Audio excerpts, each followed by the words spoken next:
Hello, good morning. সকাল সকাল উঠে গেছি, তারপরে তো আমি স্নানও করে নিয়েছি এখানে। আর আজকে আমি বানিয়েছিলাম এগ ফ্রাইড রাইস, আর তার সাথে বানিয়েছিলাম চিকেন কষা।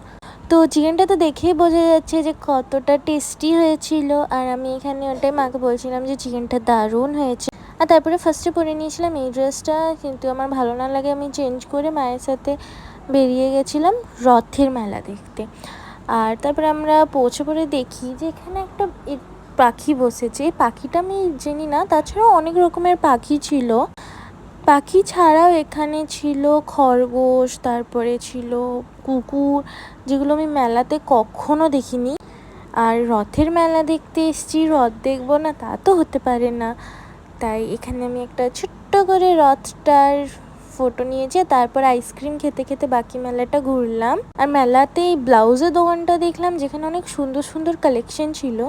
আর তারপরে তুমি বাড়ি চলে এসেছি, বাড়ি এসে আমি দেখাচ্ছি যে আমি কি কিনেছি। তো চলো দেখতে থাকো আমি কি কিনেছি। আর মাটির জিনিস তো আমার বরাবরের পছন্দ, তাই আমি ওখান থেকে একটা মাটির ল্যাম্প নিয়ে এসেছি, কারণ এটা দেখতে বেশ ইউনিক আর সুন্দর লাগছিল।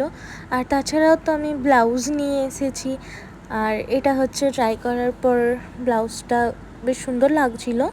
আর তারপর একটু বাইরে দাঁড়িয়ে দাঁড়িয়ে বৃষ্টিটা এনজয় করছিলাম। আর তারপরে আমার পাশের বাড়ির দুটো মেয়ে এসেছিলো, তো দ্যাটস ইট।